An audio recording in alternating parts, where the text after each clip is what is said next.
Greetings, traveler. I'm glad to see you in my tavern. Here you may rest after a hard road, drink a mug of good ale, and listen to an old, honest witcher's tale, one that smells of smoke, winding roads, and silver coins. Snow fell in whispering veils over Eadgin Vale, softening the world to silence. The once proud city, carved into the spine of the Blue Mountains, had become a place of frost and echoes. Its towers leaned under the weight of endless winter, its streets buried beneath the pale breath of storms. Yet despite the cold, life clung stubbornly here. Merchants bartering from behind shuttered stalls, dwarves hammering in dim forges, and townsfolk hurrying along with lanterns held low against the wind. Into this frozen world rode a lone traveler. His cloak was white with frost, his horse snorted steam into the chill air. Silver hair hung loose beneath his hood, his yellow eyes glinting faintly in the lantern light. The guards at the gate recognized him at once, though none spoke his name aloud. They only nodded, uneasy. There was something about witchers that silenced questions. Geralt of Rivia said little as he entered the town. His path led him first to the inn. The Silver Flagon, a weary place with warm hearth and strong ale. He dismounted, brushed the snow from his shoulders, and stepped inside. The sudden heat stung his cheeks. The innkeeper, a broad-shouldered woman with hair like iron wool, froze mid-sentence when she saw him. "Witcher," she said, her tone halfway between relief and fear. "You're here for the statues, I take it?" Geralt's gaze drifted to the fire, where a group of miners sat drinking in grim silence. "Depends on what kind of statues," he said evenly. The woman crossed herself. "The cursed ones, folk turned to stone, out by the old quarter, near the river.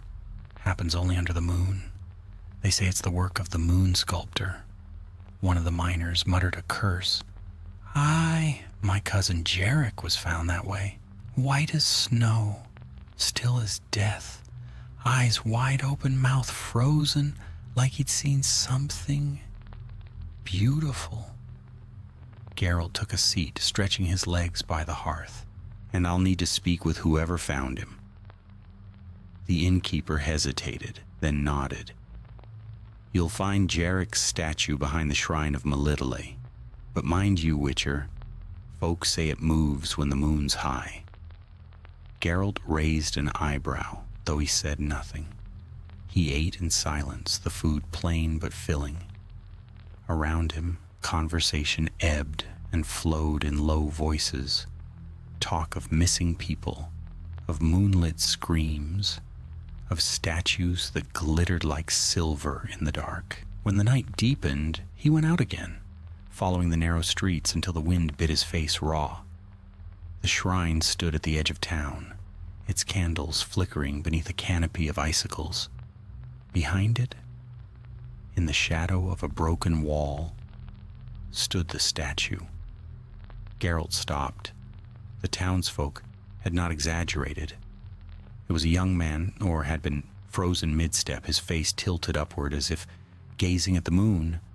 Every line, every detail down to the veins in his hands was carved with unnatural precision. The surface was not stone nor ice. It shimmered faintly like silvered marble. Too perfect, too deliberate. He knelt, brushing away the snow around the base. There were no footprints nearby, no drag marks, no signs of violence, only the wind's trail. Whatever had done this had worked cleanly and vanished without trace. A faint scent lingered in the air, moonflower and something else beneath it. Old magic, sharp and cold. Geralt's medallion vibrated softly against his chest. "Not a basilisk," he murmured, "not a manticore, and not a curse of simple kind. A sound broke the quiet, footsteps crunching in snow. He turned, hand drifting toward his sword. A woman stood at the edge of the shrine's light. She was tall, wrapped in a long gray cloak. A hood shadowed her face, but her eyes gleamed blue in the dark. "You shouldn't be here," she said softly. "It watches those who look upon its art." Geralt studied her. "You've seen it?" She hesitated. "Once, and once is enough. It shapes flesh as clay, turns terror into beauty." Her voice trembled slightly, though her gaze stayed firm. "They call it the moon sculptor, but it's no artist. It's a thief of souls." "Name's Geralt," he said. "I take it you're not just a passer-by." The woman lowered her hood. Her hair was pale as frost, her face gaunt but striking. "Ilyana Vir," she said. "Sculptor. I studied under Master Thord once." Geralt frowned. "Thord, the mage who turned his workshop into a mausoleum?" She nodded. "They said he died years ago, but this," she gestured toward the statue, "bears his touch.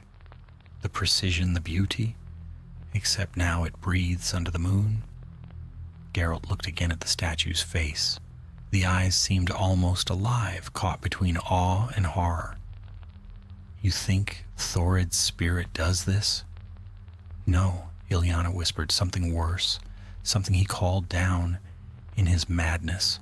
The spirit of the lunatic moon, the one he tried to bind for inspiration." Wind sighed through the ruins, scattering snow like ash. Geralt straightened, his hand tightening around the hilt of his sword. "If it's a spirit, it has an anchor," he said, "something tying it to this world. A relic, a token, a curse mark. I'll find it." Ilyana's eyes flicked toward the east, where the horizon glowed faintly with moonrise. "Then you'd better hurry, Witcher. The moon's coming up."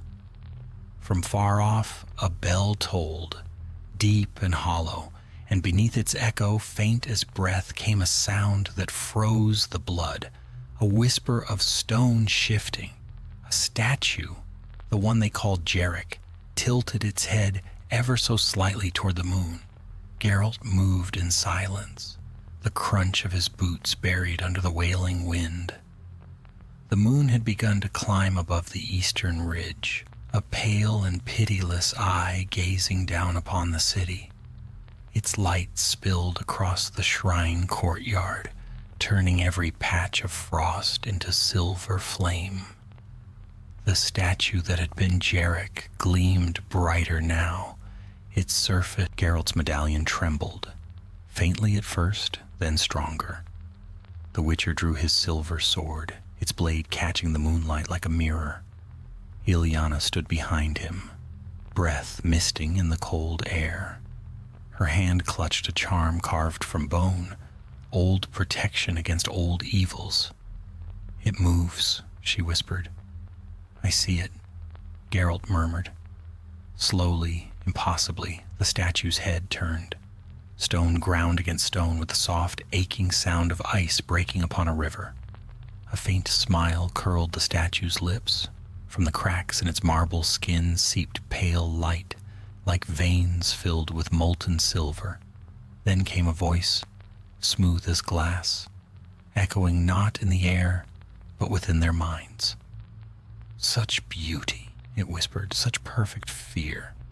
I remember him, I shaped him. Would you be shaped as well, Witcher?" Geralt circled slowly, eyes scanning the rooftops, the shadows, the moonlit snow. The voice came from everywhere and nowhere. "Show yourself," he said. A laugh answered, cold, distant, and hollow. The statue's chest split open, not with blood, but with light. From within rose a form like mist, gathering shape, a figure tall and slender, its body woven of moonlight and marble dust. Its face was shifting, ever beautiful, ever terrible. A sculptor's dream and nightmare both. "The moon sculptor," Ilyana breathed. Geralt steadied his sword. You've been busy. I continue Thorid's work, the spirit said. Its voice trembled like a chime in winter. He promised me eternity through form, but his flesh failed. His will faltered. So I took his gift, and I shaped perfection from those who still breathe. Geralt took a step closer. Perfection doesn't scream when you carve it. Ah, murmured the sculptor, but it must. True art is born from terror. Then it struck. A beam of pale light burst from its hand, searing through the air. Geralt rolled aside, the blast striking the shrine's stone wall, turning it instantly to shimmering marble. He came up fast. Flame roared from his palm, bright and brief. The fire hit the wraith, scattering its form like smoke, but it reformed, laughing softly. Fire cannot mar the moon, it said. Silver might, Geralt growled. He lunged. The blade sang through the air, cutting through the ghostly shape. The wraith screamed, the sound sharp enough to crack ice. Fragments of moonlight splintered, dissolving into snow, but before Geralt could press the attack, the thing melted into mist and vanished into the night. The statue of Jarek collapsed, crumbling into dust. Only a faint shimmer remained, the trace of something not yet gone. Geralt lowered his sword. It's bound here, he said, into this place. It can't leave the town. Ilyana's face was pale. Then we're trapped with it. He sheathed his weapon. Not yet. Tell me about Thorid. Everything. They returned to the inn, its hearth still burning low. The patrons had long since gone to their rooms, and the innkeeper slept behind the counter. Geralt sat by the fire, the light flickering across his face. Ilyana poured him a cup of spiced ale with trembling hands. Thorid was brilliant, she began quietly. Obsessed with beauty, he believed the soul could be carved, that perfection could be drawn from the essence of life itself. When he found mention of the lunatic moon, he thought it was a muse, a spirit of creation. Geralt frowned. Not a muse, a Mordi Duch, a young spirit of possession. They feed on inspiration, or what they call it. They drain it from the living. Ilyana nodded. He built a workshop deep beneath his estate, filled it with statues that no chisel could have made. But then, one night his apprentices vanished. The next morning we found their shapes in the garden. Perfect. Smiling. Her voice faltered. He said they had been purified, transformed. He believed he was freeing them from imperfection. Geralt stared into the flames. And you? I ran. The others didn't. Outside, the wind howled and the shutters rattled. Geralt finally spoke. If Thorid tried to bind the spirit, he must have used something, a vessel, a stone, a gem, a token tied to his power. Ilyana's eyes widened. The moonstone heart, she whispered. He kept it at the center of his workshop. Said it was the heart of beauty. When he died, the house collapsed. But I know where it stood. Geralt rose, fastening his cloak. Then that's where we'll go. If the spirit's bound to it, destroying it might end this. Or release it completely, she said. Then I'll make sure it doesn't get the chance. They left before dawn. The snow had stopped, leaving the world pale and still. A faint glow hung over the mountains, heralding another day that promised no warmth. The ruins of Thorid's estate lay beyond the frozen river, where the land rose in cliffs and hollow caves. The bridge was half buried in ice, its railings carved with runes eroded by time. As they crossed, Ilyana stopped suddenly. Geralt, look. On the river bank below, half buried in snow, lay a figure. Not a corpse, not entirely. It was another statue, face turned upward toward the pale sky, one arm reaching out as if in plea. The features were delicate, almost angelic, yet unmistakably human. A child? Geralt's jaw tightened. He knelt, brushing frost from the statue's chest. The same silvery shimmer glowed beneath the surface. "It's feeding faster now," he muttered. "It's losing control." A voice drifted over the wind, faint and sorrowful. "It shapes what it loves. It shapes until nothing remains." Ilyana shuddered. "It will come again tonight." Geralt straightened. "Then we'll be ready." By evening they reached the ruins. The estate stood half swallowed by ice, its once golden gates twisted and broken. Statues littered the courtyard. Men, women, beasts, all carved in mid-motion as if frozen in some desperate flight. Geralt drew his sword once more. Ilyana nodded, her breath quick and shallow. They entered the hall. The air inside was bitterly cold, filled with the faint scent of stone dust and moonflower. Faded murals covered the walls, scenes of sculptors at work, of beauty carved from chaos. And at the far end, beneath a shattered dome, lay an altar of white marble. At its center pulsed a faint glow, a crystal heart radiant as the moon. "The moonstone," Ilyana breathed. Geralt approached, every sense sharpened. His medallion thrummed violently. The spirit was here, watching. He stopped a few paces away, sword raised. "Show yourself," he said quietly. The shadows trembled. From above, the moonlight pierced through the broken dome, and from that beam descended the sculptor, its form coalescing from silver dust. "You found my heart," it whispered, voice like wind through glass. "Will you break it, Witcher? Will you unmake beauty itself?" Geralt's grip tightened on the hilt. "I'm here to stop your killing." The spirit smiled. "Then you must destroy me, and she," it turned its gaze toward Ilyana, "must choose." The Witcher glanced back sharply. "Choose what?" "To live without beauty," the sculptor said, "or to become it." Ilyana's eyes reflected the moonlight, wide and haunted. The moon rose higher, the heart pulsed brighter, and the ruins filled with whispers, hundreds of voices murmuring as one, all born of marble mouths and stone lips. The night had begun to move.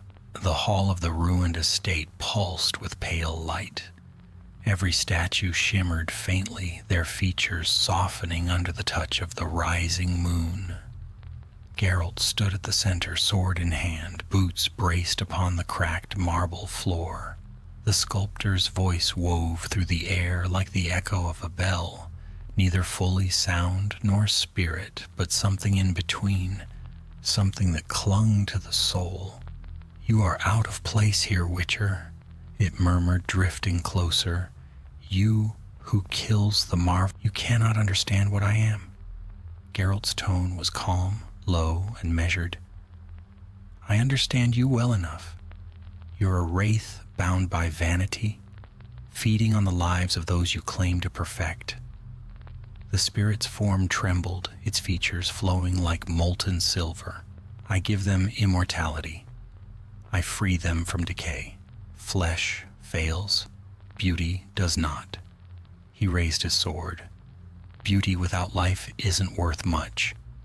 For an instant, the sculptor's face hardened. Then the hall erupted in motion. Shadows tore from the walls, figures half-formed, ghosts of those already taken. They surged toward Geralt, shrieking in silence, arms reaching, faces pleading. He slashed in wide arcs, each strike slicing through wraith-like shapes that dissolved into flakes of light. The air filled with the scent of moonflower and cold iron. "Yrden," Geralt muttered. He thrust his hand toward the ground, drawing a glowing circle with swift precision. A violet shimmer rose, spreading a dome of energy. The ghostly forms recoiled, hissing. Inside the sign's barrier, Geralt could breathe again. Ilyana pressed close to the wall, clutching a candle she had lit from her own trembling hand. Its flame flickered, fragile in the unnatural wind. "It's using them," she gasped. "The ones it's taken?" Geralt's eyes flicked toward the glowing moonstone heart upon the altar. "Then that's where we cut it?" The sculptor hovered near the heart, its shape shifting between human and not. "You will not touch it," it hissed. "You will not defile perfection." It swept an arm outward. The statues along the hall stirred. One by one, they began to move. Stiffly at first, then with terrible grace. Marble feet cracked the floor. Stone eyes turned toward the Witcher. Dozens of them. Soldiers, servants, beasts, all stepping down from their pedestals, their joints grinding, their mouths opening in voiceless cries. Geralt's pulse remained steady. He reached into his pouch, scattering powdered salt. "Ilyana," he said, "get behind the altar." She hesitated. "Geralt." "Now." She obeyed, darting through the shifting statues as they advanced. The Witcher drew a deep breath, whispering a wordless focus. His medallion thrummed against his chest. His body coiled like steel. The first statue lunged. His sword flashed, silver edge meeting stone. Sparks flew. The creature split in half, collapsing in shards that glittered like glass. Another came. A woman with hair of sculpted curls, eyes like gems. Geralt parried, spun, and drove his blade through her chest. She shattered in a burst of dust and light. But for everyone he felled, two more stepped forward. The hall echoed with cracking stone and ringing steel. The sculptor's laughter rose above it all, soft and cruel. "You fight against eternity," it whispered. "You cannot win." Geralt's strength began to wane. His blade was nicked, his breath sharp in his throat. Sweat froze on his brow. He glimpsed Ilyana crouched behind the altar, her candle nearly out.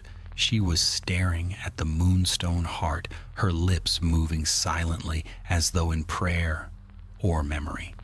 Then, as the sculptor descended toward Geralt, Ilyana stood. Her voice rang through the chamber, trembling yet clear. "Thord bound you with this heart, didn't he?" she said. "He shaped you, trapped you, and called it love.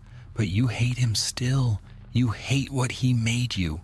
The spirit's form shuddered violently. Its face turned toward her, twisted by rage.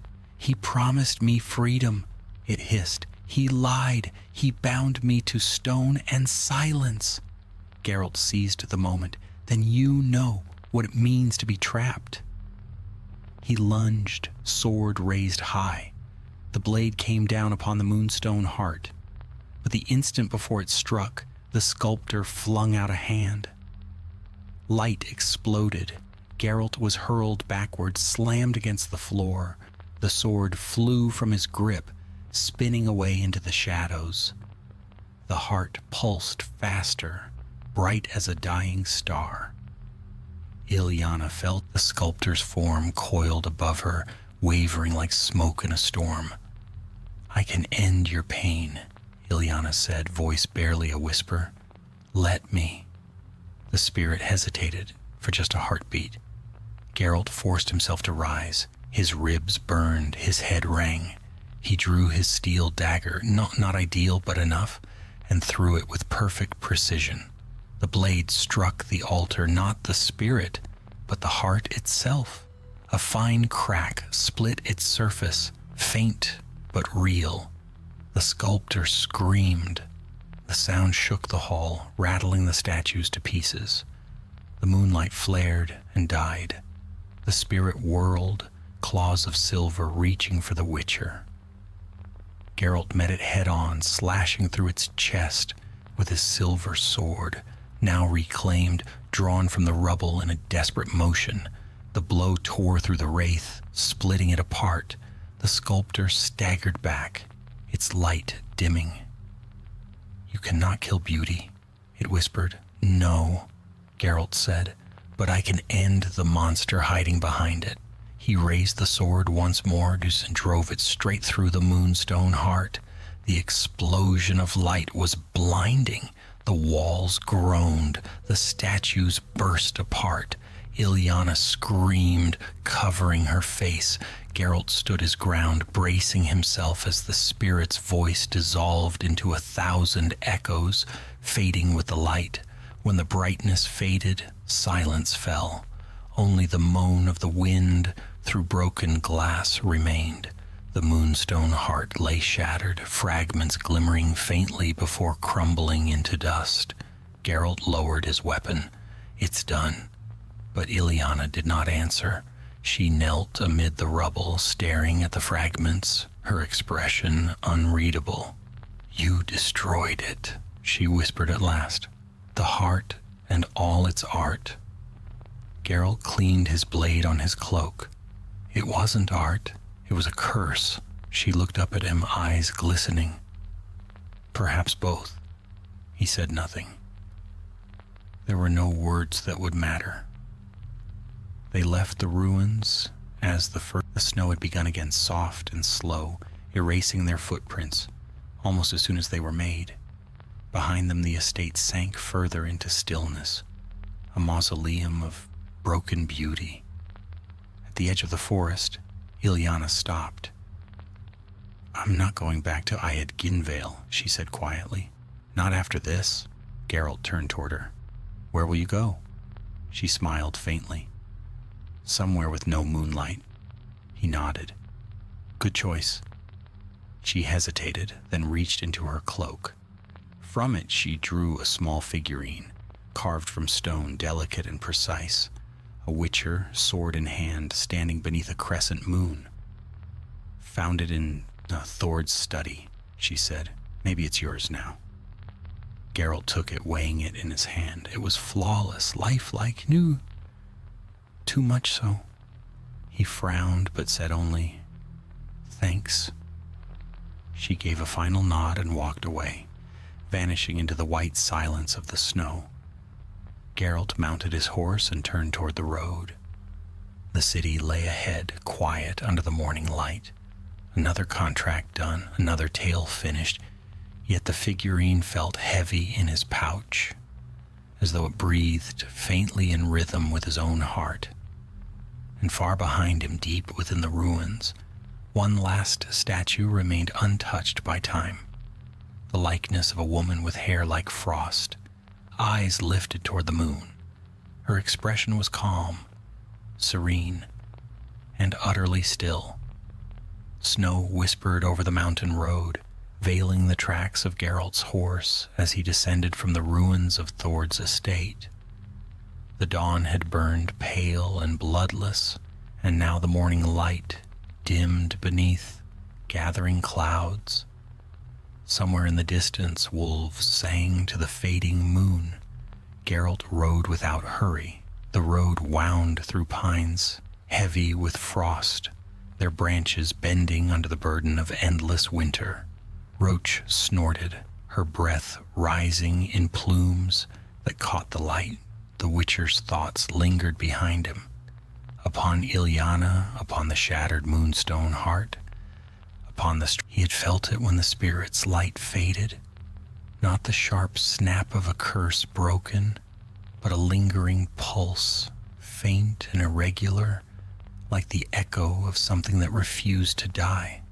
By midday he reached the outskirts of Ginvale.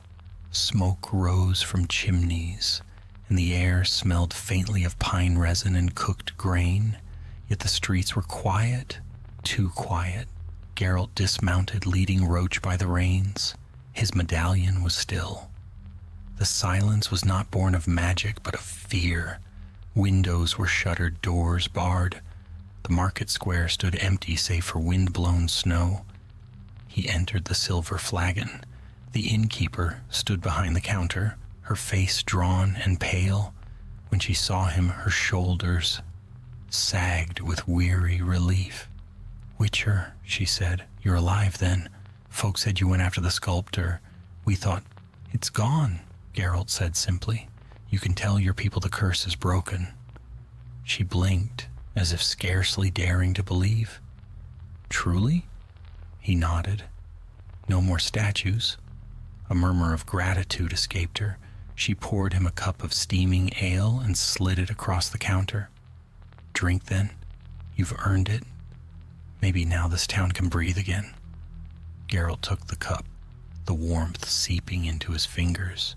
He drank, but the ale did little to settle the unease still coiled in his gut. "Anyone gone missing since last night?" he asked. The innkeeper shook her head. "Not a soul, but—" Her gaze drifted toward the window, where the gray light pressed faintly through the shutters. "There's been something strange. The statues, the old ones, they're melting, not breaking, not crumbling, just turning to water." Geralt set down his cup. "Water?" "Aye, like snow and sunlight. My cousin swears he saw one move before it vanished, like it was breathing its last." She shuddered. "We burned what was left, just to be sure." The Witcher rose. "Where?" "By the shrine of Melitele, same place you found that first one." He thanked. The shrine stood silent beneath the gray sky. Candles flickered weakly in the cold wind. Where once the statue of Geralt had stood, there was now only a puddle of silver-gray water frozen in ripples. The scent of moonflower hung faintly in the air, too faint to be natural. Geralt knelt, touching the ice with gloved fingers. His medallion trembled so slightly it could have been imagined. But he knew better. The spirit was gone, and yet not gone. Something of it lingered, dispersed, feeding on the reflections of moonlight wherever they touched. He straightened and looked toward the mountains. Ilyana had gone east, into the forests beyond the river. He had no reason to follow her, and yet reason rarely governed the paths a Witcher took. That night he camped beneath the trees, his fire crackling low. The moon rose once more, veiled by thin clouds. Geralt stared into the flames, polishing his sword out of habit more than need. His medallion was quiet, but his instincts were not. Then came the sound, faint, musical, a chime like glass tapping glass. He stood at once, eyes sweeping the darkness.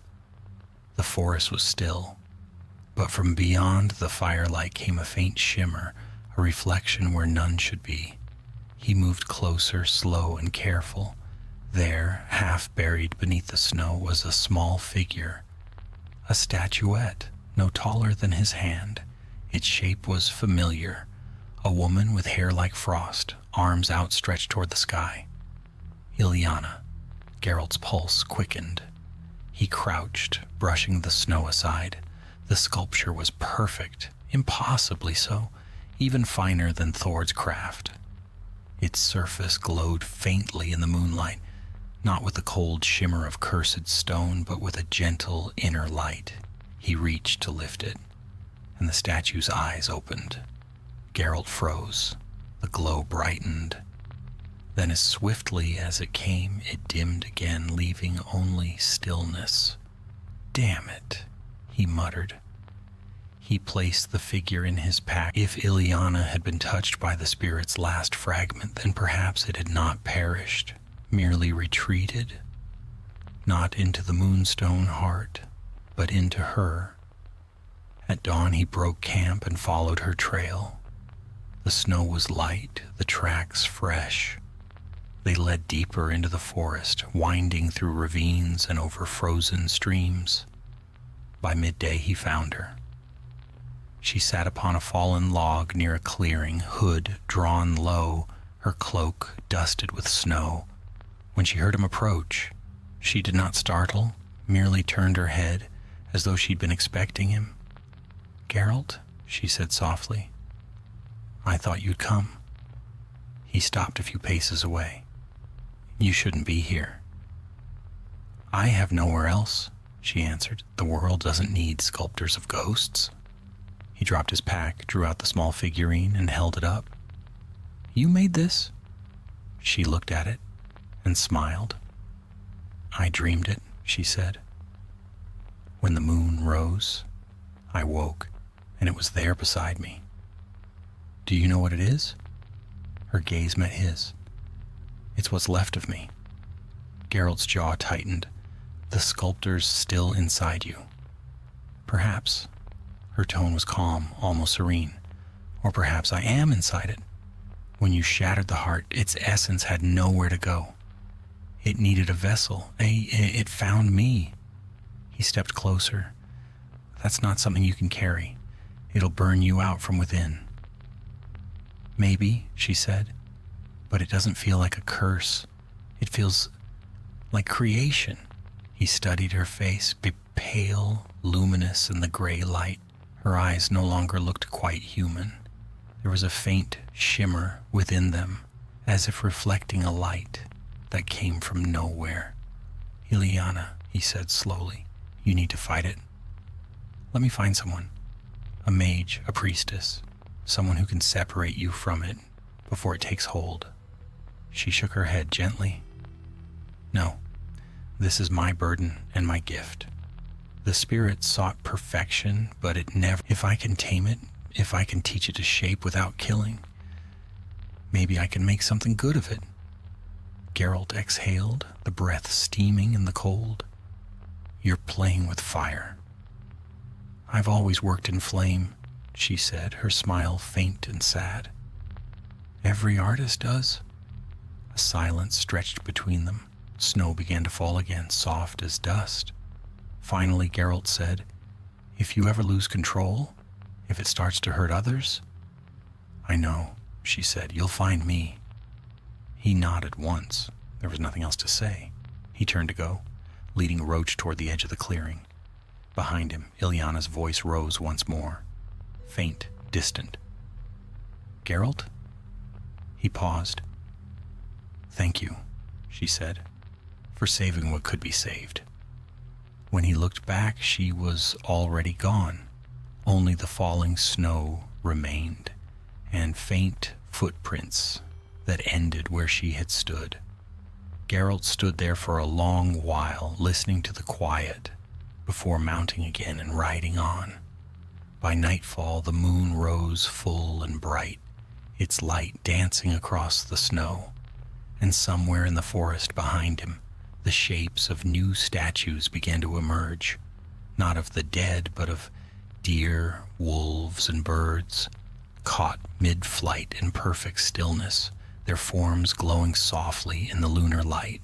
No screams, no sorrow, only beauty. For now, the road wound north, following the jagged edge of the blue mountains. The air grew colder, the trees sparser. Geralt rode in silence, the rhythm of Roach's hooves steady against the frozen ground. A thin mist hung between the trunks, catching the faint light of dawn. Behind him lay Aed-gyn Vale, its rooftops hidden beneath clouds, its curse, or what passed for an ending, fading into memory. Yet memory had sharp teeth. The moonstone heart, Ileana's eyes gleaming silver, the figurine that had breathed once ever so faintly. None of it left him. Witchers were trained to sever the past from their steps, but the sculptor's voice lingered still. Not words, but impressions. Beauty, perfection, silence. It haunted him like the echo of a song that refused to die. By midday, the wind turned harsh. Snow swept down from the peaks in a flurry of knives. Geralt guided Roach into the shelter of a ravine where a narrow trail cut through black stone and frozen moss. He dismounted, leading her by the reins. Tracks marked the snow ahead, muck, not human, not animal. The stride was uneven, as if the thing that made them had stumbled. He crouched, touching the prints. The edges were rimed with frost, but not from cold. Magical residue. Damn it, he muttered. The sculptor's essence had scattered like seeds on the wind.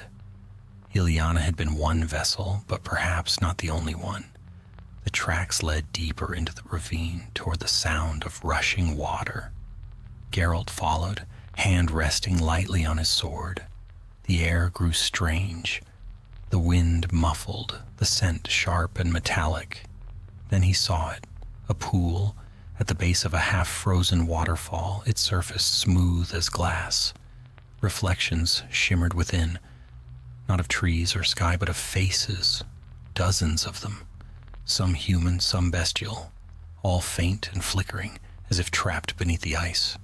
Geralt drew a slow breath. Not again. The water stirred. A shape rose from the depths, a woman's form, pale and glimmering, her hair streaming like silver threads. She was beautiful in the way of moonlight, lovely only because it was untouchable. Her eyes opened, luminous and empty. "Witcher," she whispered, voice like ripples on glass, "you freed the sculptor's heart, and now its dream flows where moonlight touches." Geralt's fingers tightened on the hilt of his sword. "You're part of it." "I am what remains," she said, "the last reflection, the spirit's echo." "Then you know what I'm here to do, to kill beauty again?" "To stop it before it kills anyone else."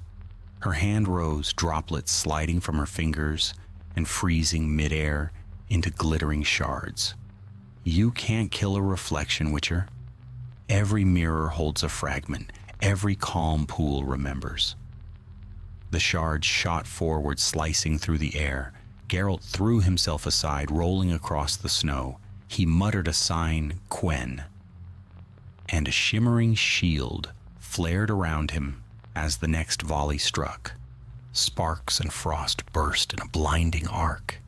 He came up fast, sword in hand, closing the distance in 3 strides. The blade met her form, cutting through water and light alike. She screamed. A high, thin sound that echoed through the ravine. The faces beneath the ice twisted, contorting in pain, but she did not vanish. Instead, her body broke apart into 100 droplets that hovered in the air, each glowing faintly. Geralt swore. The droplets began to merge, reforming behind him. The reflection spoke again, voice surrounding him from every direction. "You can't destroy what the moon creates. You can only change it." He turned sharply. "Then I'll change it into nothing." He thrust his sword into the frozen pool, channeling Igni. Fire blazed along the blade, spreading through the ice in veins of molten light. The faces screamed once more, and then were gone.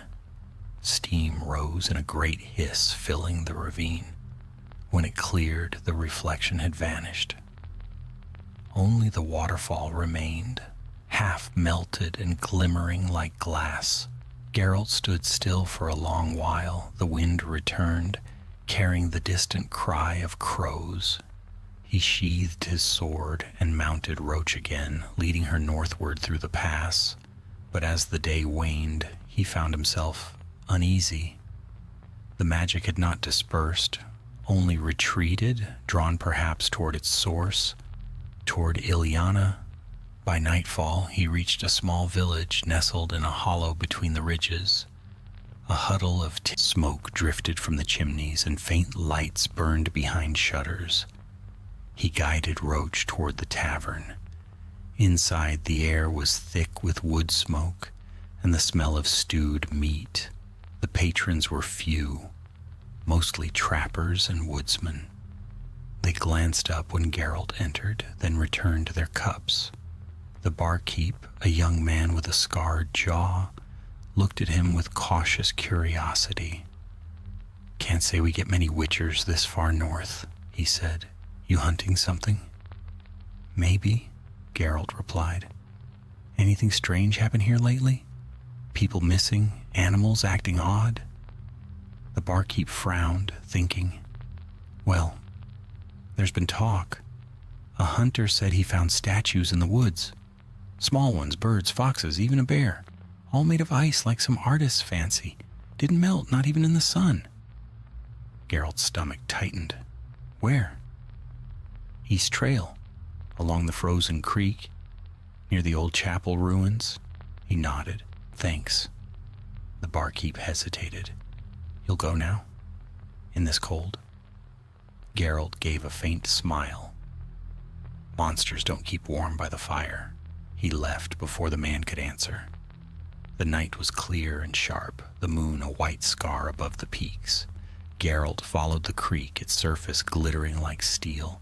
The forest on either side was silent. No rustle, no cry of owl or fox. Then he saw them, figures of ice scattered among the trees, a stag mid-leap, a bird with wings spread, a wolf crouched to spring. They were perfect. Too perfect. The sculptor's touch lingered in every line. He approached one, a doe, delicate and slender. Beneath its crystal surface, faint veins of light pulsed, as though it had once breathed. A voice drifted through the cold. They're not dead, Geralt. They're sleeping. He turned. Ileana stood a short distance away, moonlight glinting in her hair. Her cloak was white with frost, yet she seemed untouched by cold. In her hand she held a chisel of silver and a small hammer, both glowing faintly. I told you I would learn, and I have? Geralt's eyes narrowed. You call this living? They're preserved, safe. I took their essence before the frost could claim it. When spring comes, they'll wake. That's what the sculptor said, he replied. Her expression hardened. I'm not the sculptor. No, Geralt said quietly. You're worse. You think you can control it? The air between them shimmered faintly. Snowflakes hung motionless for an instant, caught in unseen current. Ileana, he said, taking a step forward, you have to stop. It's not your gift anymore. It's using you. Her eyes flashed silver. And if it is, then let it. At least something good will come of it. Geralt drew his sword. That's not how this ends. For a heartbeat, neither moved. The moon shone full above, lighting the clearing in silver fire. Then Ileana raised her chisel, and the statues around them began to move. The ice cracked. The stag tossed its head. The wolf bared its fangs. The forest came alive with frozen shapes, all turning toward the Witcher. Geralt tightened his grip, feeling the old calm settle over him. So be it, he murmured. The first statue lunged, and the battle began. Steel met ice, the clearing filled with shattering echoes, with bursts of light and the roar of fire signs. The figures came one after another, unending, breaking only to reform again from snow and moonlight. Geralt fought like a storm given form, fluid, relentless. But even storms tire. At last he broke through. Standing only a few paces from Ileana, her face was pale, eyes glowing like two frozen stars. Please, he said, don't make me do this. She smiled, sad, almost tender. You won't have to. Then she lifted the chisel and drove it into her own heart. The statues froze mid-motion. A blinding light erupted, flooding the clearing. Geralt shielded his eyes. When the glare faded, Ileana was gone. Only a single statue remained. A woman kneeling, hands clasped as if in prayer, and the forest was still again. The light faded slowly, like a dying ember losing its color. The wind returned first, sighing through the trees. Then came the cold. The clearing was silent, all motion gone. Geralt stood amid the remnants of the fight, shards of ice scattered across the snow, faintly glimmering where moonlight touched them. He lowered his sword, his breath misting in the air. Before him, Ileana's final statue knelt in eternal stillness. The lines were so perfect, they hurt to look at, Her face was serene, her features calm, lips parted in an almost smile. Frost had gathered in her hair like a crown. Geralt stepped closer, the snow crunching beneath his boots. He reached out, touched her cheek. Cold, yes, but not lifeless. There was something beneath the surface, a pulse, faint as a heartbeat. His medallion quivered. Magic lingered here, neither gone nor whole.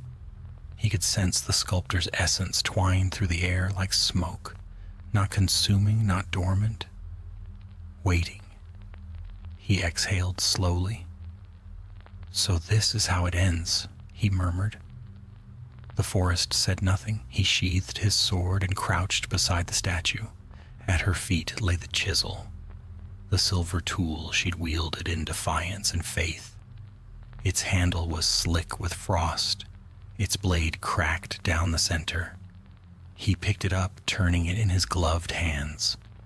The metal still glowed faintly, holding warmth that shouldn't have been there. She had bound the sculptor's essence into herself, then into her final act. By piercing her heart, she hadn't killed it. She had imprisoned it, transformed it once again, perhaps willingly, perhaps not. The snow deepened as the night stretched on. Geralt made a small fire at the edge of the clearing. He didn't sleep. Witchers rarely did after such endings. He watched the statue, the flickering flames painting shifting patterns across its frozen surface. Hours passed. The moon sank low at last. When the first gray light of dawn touched the horizon, the Witcher rose. He doused the fire, mounted Roach, and cast one last glance at the clearing. The statue glimmered faintly, as if the rising sun awakened something within it. Then, for the briefest instant, it seemed to breathe, a shimmer of movement across its lips. Before falling still again, he turned away and rode on. The path wound north along the frozen creek, through valleys carved by ancient ice. Villages came and went, huddled clusters of thatched roofs, wary faces watching him pass. Rumors spread ahead of him like a chill wind. They called him the Slayer of the Moon Spirit. Some said he had killed an angel of beauty, others whispered he had angered the goddess of night. Geralt didn't bother correcting any of them. Words changed nothing. In Caer Seren, the northern outpost of Witchers, he found shelter and silence. The keep stood at the edge of the world, its towers half buried in snow. He stayed for several days, tending his weapons, mending armor, drinking with the few brothers who still walked the path. Vesemir had once said that Witchers age slower than men, but their grief ages them faster. Geralt understood that better now. One evening, while sharpening his blades, he felt something stir in his satchel. The faintest vibration. He reached inside and drew forth the small figurine Ileana had once given him. The Witcher beneath the moon. It pulsed with a faint glow, the same soft light that had shone from the moonstone heart. Geralt frowned. He set it on the table and watched. The light grew stronger, then flickered out. Silence followed, but when he looked closer, the statue had changed. Where before the Witcher's sword had been broken, now it was whole.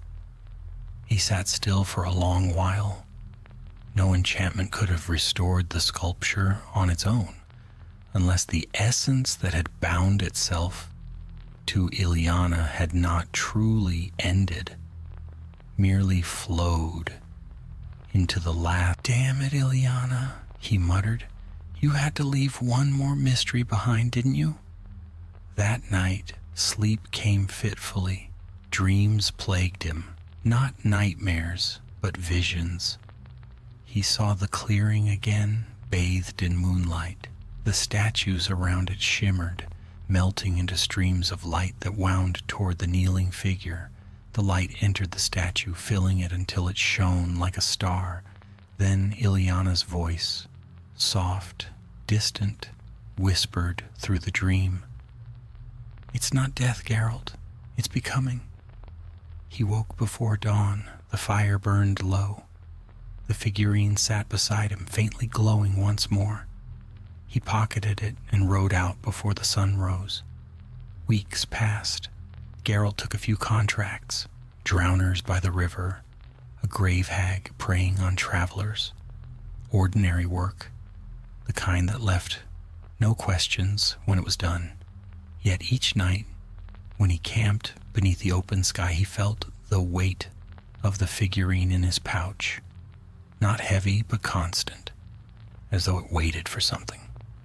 One night, deep in the foothills, beyond Cadwyn, he made camp beside a frozen lake. The moon hung low, its reflection trembling upon the ice.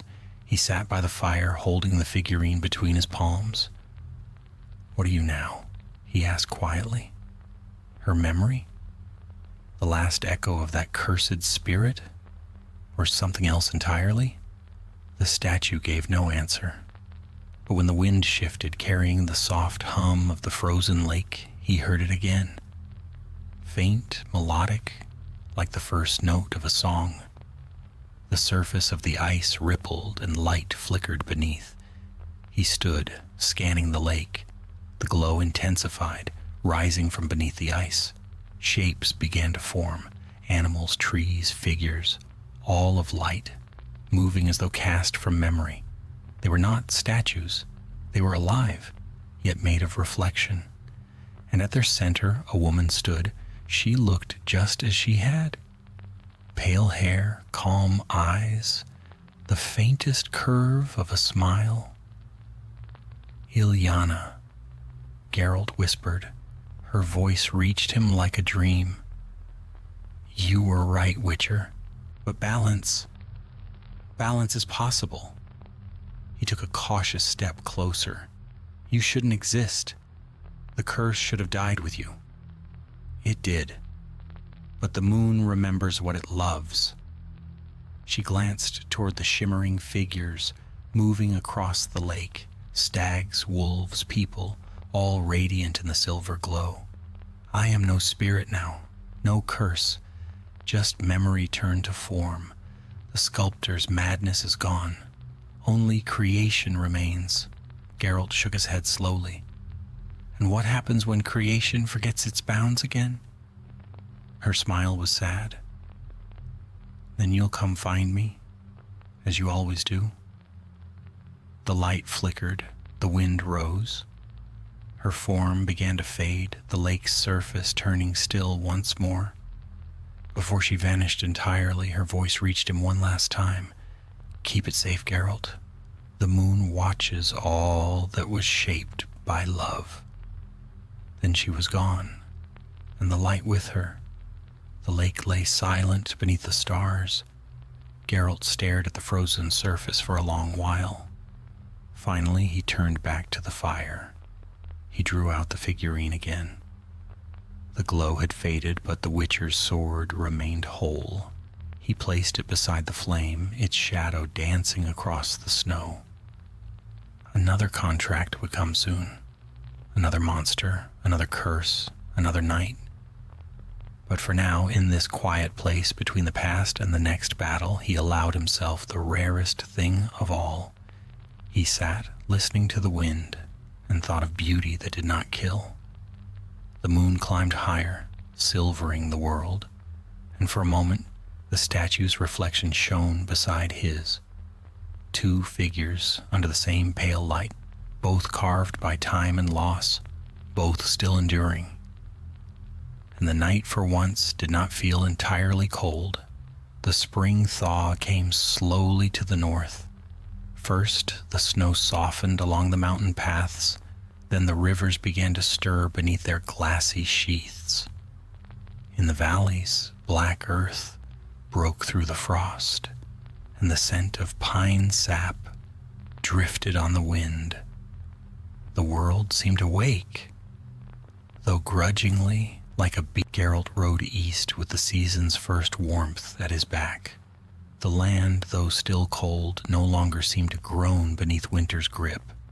He followed no contract, no summons, only the faint whisper of unease that had lingered since that night at the frozen lake. The figurine Ileana had given him now hung from a leather cord at his belt. It no longer glowed, yet it had not faded entirely. When moonlight touched it, it caught the light as if alive. He had learned to ignore its presence during the day, but at night, beneath the pale shine of stars, he sometimes caught himself glancing toward it, half expecting to see it stir.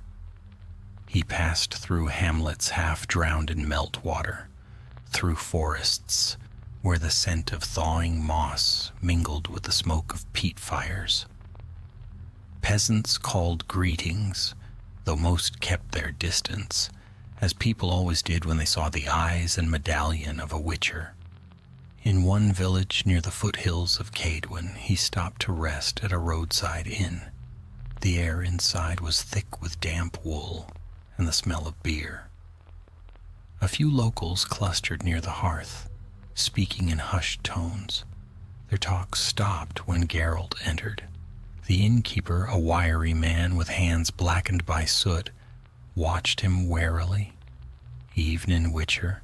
Storm's coming. You'll be wanting a roof, I reckon." Geralt nodded. "And information, if you've got any." The man's expression didn't change, though his eyes flickered briefly to the patrons by the fire. "Depends what sort. Anyone missing?" The innkeeper hesitated, then leaned closer. "There's been oddness. Not death, mind you, just strangeness. Statues showing up in the woods again. Animals, mostly. One man swore he saw a hare carved out of light. Thought it was a trick of the sun till he touched it. Said it was warm." Geralt's jaw tightened. "Where?" "Old Shrine Road by the river bend. The foresters won't go near it now." He paid for a meal, ate in silence. The moon was rising when he reached the river. The air was heavy, the scent of rain close. The world was washed in silver light. And there, upon the riverbank, he saw them. Shapes scattered among the reeds. Foxes, deer, birds, all gleaming faintly as though the moon itself had poured its reflection into the earth and shaped it. They were not made of stone or ice, but of something finer, translucent as glass, yet alive with motion. The figures breathed. He could see their chests rise and fall, the faint shimmer of heart light within. Geralt dismounted, stepping closer. His medallion stirred, not in warning, but in recognition. The air hummed faintly, the same hum that had filled the lake when Ileana appeared. "Ileana," he said softly. The forest answered with silence. He circled the clearing, eyes sharp for signs of magic. Symbols were etched into the earth, spirals and crescents drawn with delicate precision. It was a ritual circle, but not of death or summoning. This was something else. Preservation, perhaps? Creation. When he touched one of the glowing foxes, it turned its head toward him. Its eyes, clear as glass, reflected his face. Then, like a ripple on water, it faded into mist and was gone. Geralt exhaled. "So that's what you've become," he murmured. "Not gone, just elsewhere." He didn't sense danger, yet he felt watched. The moonlight thickened, brightening until the trees threw long, pale shadows. From within that light a figure stepped forth. Not Ileana. This spirit was smaller, its form uncertain. A young boy, perhaps 10 years old, with hair like snow and eyes like moonstone. His features were smooth, unformed, as though still being shaped. "Witcher," the boy said, voice echoing faintly. "She sent me." Geralt's hand hovered near his sword. Who sent you? The boy smiled faintly. The sculptor who learned mercy. Ilyana. What does she want? She says you still carry the blade meant to destroy her, that you should know it was not in vain. The spirit is no longer bound by hunger or pride. It creates only what remembers joy. The Witcher frowned. Statues that breathe, light that walks. That isn't joy. It's still magic, and magic always has a cost. The boy tilted his head. Perhaps, but all creation costs, even yours. Geralt's gaze hardened. I didn't create anything. Didn't you? The child's voice softened. You freed her. You gave her a choice. You gave her an ending worth shaping. The wind rose, scattering snow from the branches. The boy's form began to fade. Wait, Geralt said. Where is she now? The voice came faint, almost lost to the wind. Everywhere the moon touches the world, in every reflection, in every act of making. And then he was gone, leaving only the hush of the forest. Geralt stood for a time, staring at the place where the boy had been. Then he turned toward the river. The current glittered under the moonlight, carrying bits of ice and branches down toward the valleys. He thought of Ilyana's last words. Balance is possible. Perhaps she had found it, and between creation and destruction, between curse and blessing, perhaps this was her redemption, if such a thing could exist for those who danced too close to the abyss. He stayed there until the storm broke, the first drops of rain falling heavy upon the snow. The statues of light melted soundlessly, dissolving into the earth. He mounted Roach and rode on through the downpour, the moon hidden now behind clouds. When he reached the next village at dawn, people spoke of strange dreams, of silver shapes drifting through the sky, of a woman's voice singing from the river. He said nothing, only nodded, paid for his bread, and continued his road. By the third night, he had nearly convinced himself that the encounter, but as he made camp beneath a ridge, the clouds parted and the moon shone full once more. He took out the figurine. For a long moment, nothing happened. Then, as the light touched it, the Witcher's carved face lifted ever so slightly, and from its tiny mouth came a single breath. Soft as the rustle of leaves, Geralt froze, staring. Then the sound faded. The figure stilled again. He sat back, silent. The fire crackled, the wind whispered through the pines, and far off a wolf howled. He thought of destiny, that cursed word, and how it seemed to follow him like shadow. Monsters and men alike could be slain, yet some fates refused the blade. When at last he lay down to rest, the figurine lay beside him, glinting in the firelight. Its surface caught the stars, the moon, and his own reflection. 3 lights bound together in the dark. And though sleep took him swiftly, he dreamed not of death or battle that night, but of a woman carving light from silence, her hands steady, her eyes calm, as the moon watched over her work. Somewhere, in a place beyond words, the sculptor still shaped the world, and for the first time it shaped her back. The weeks turned to months, and the north thawed into spring proper. Green crept up through the thawing earth, timid at first, then bold. The air smelled of wet soil and pine resin, and the rivers ran high with snow melt from the mountains. To most, it was a season of renewal, but for Geralt, it was merely another turn of the wheel, the world changing its face while the path remained the same. He rode through Cadwyn's high passes, where mists clung to the cliffs and ravens wheeled above the gorges. The mountains here were old, older than the wars of men or the songs of elves. They kept their secrets well, and whispered them to no one. Geralt had no contract this time. He followed rumor, as witchers often did when coin was scarce. A merchant's daughter had vanished near a valley village called Daradorn, and though the villagers whispered of bandits, others spoke of stranger signs, pools of water that reflected a second moon, statues that glowed faintly by night, and the sound of chisels echoing through the fog. It was enough to bring him north again. He reached Daradorn at dusk. The village huddled between two ridges, its fields already greening with early barley. Smoke rose from the chimneys, and the scent of cooking lent warmth to the damp air. The people watched him as he entered, quiet, cautious eyes following the silver-haired stranger with the twin swords on his back. The elder met him outside the tavern, a stooped man with skin like weathered bark. "You're the Witcher, then? We didn't send for one." Geralt dismounted. "You should have." The old man frowned. "You think the girl's been taken by some monster?" "I think something's happening in these hills," he said. "And I've seen what happens when people call magic a fairy tale until it eats them." They talked in the tavern while the hearth crackled and rain pattered against the shutters.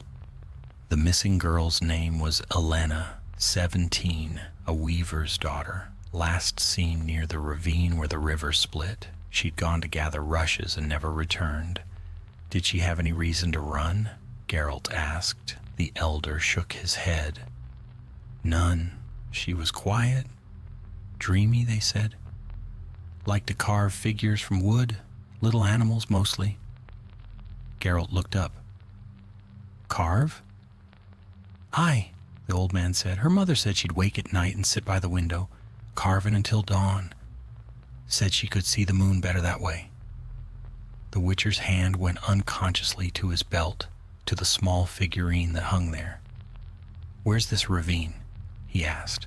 The elder pointed east. "Follow the stream till it forks. You'll see the stones."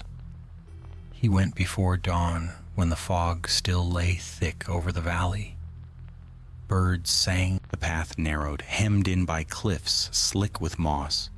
The stream ran swift, murmuring over dark stones. He found the fork easily enough, and there, upon the bank, stood a figure. For a heartbeat, he thought it was Elena herself. Then he saw the truth. The statue was of a young girl, slender, her hands cupped as if catching rain. Every line was perfect, too perfect.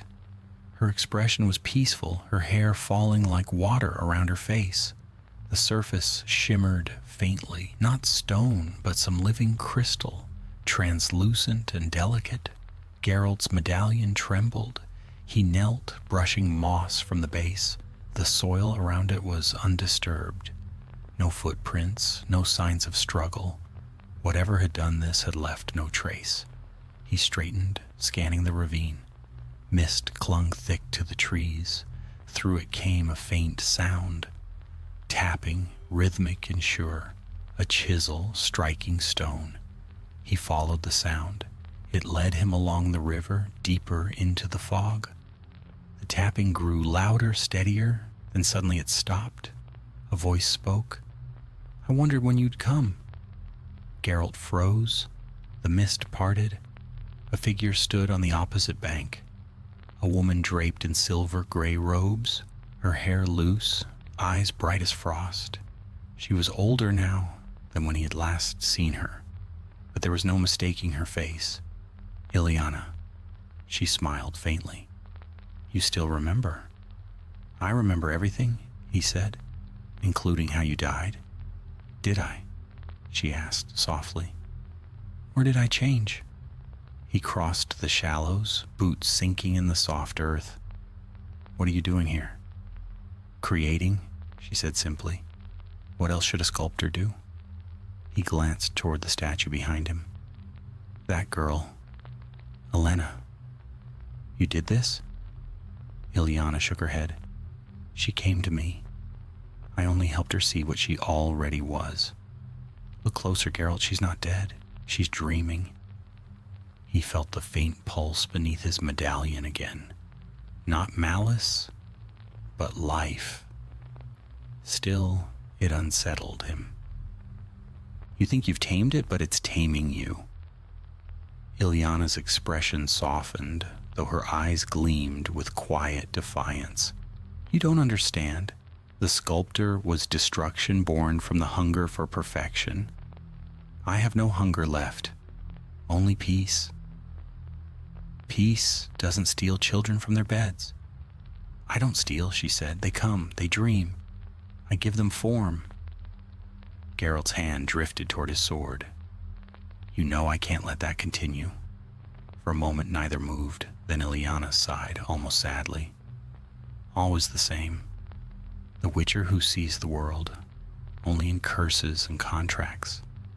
I see it as it is, and yet you carry her gift still. Her eyes flicked to the figurine at his belt. You never threw it away.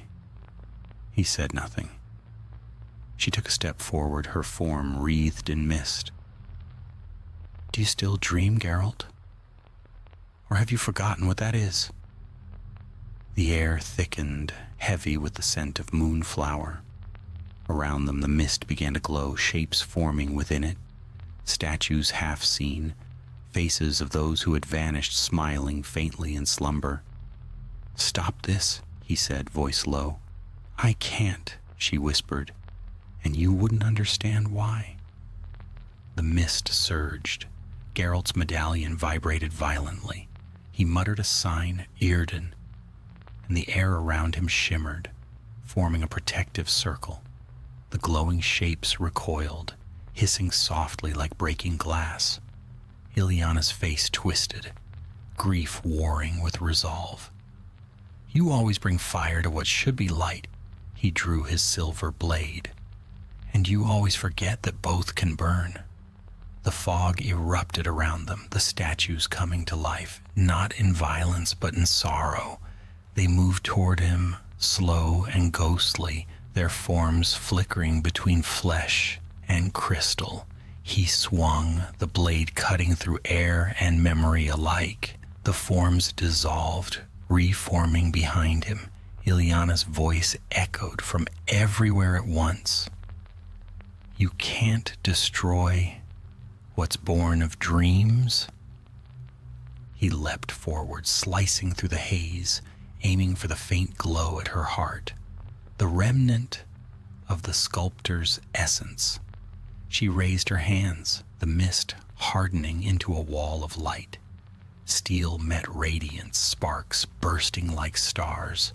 For a moment the world vanished into brilliance, then silence. When his vision cleared, the mist was gone. Only the statue of Elena remained, and beside it a second figure, Ilyana. Her expression was calm, her hand resting upon the girl's shoulder. Both figures glowed faintly in the morning light, as if carved from the same dream. Geralt lowered his sword, his medallion stilled. It was over. Again. He turned away, the sound of the river the only voice left. But as he walked from the ravine, a whisper drifted on the breeze, faint like a memory. Dreams don't die, Witcher. They wait. And in the reflection of the river, as he passed, the statue seemed to move. The wind carried the scent of pine and thawed earth as Geralt left the valley behind. The mountains stretched pale against the dawn, their peaks catching the first fire of sunrise. He rode without pause. The weariness settled deep in his bones. The path had never known rest.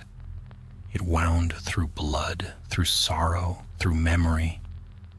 But this time something followed him. Not footsteps, not pursuit, but presence.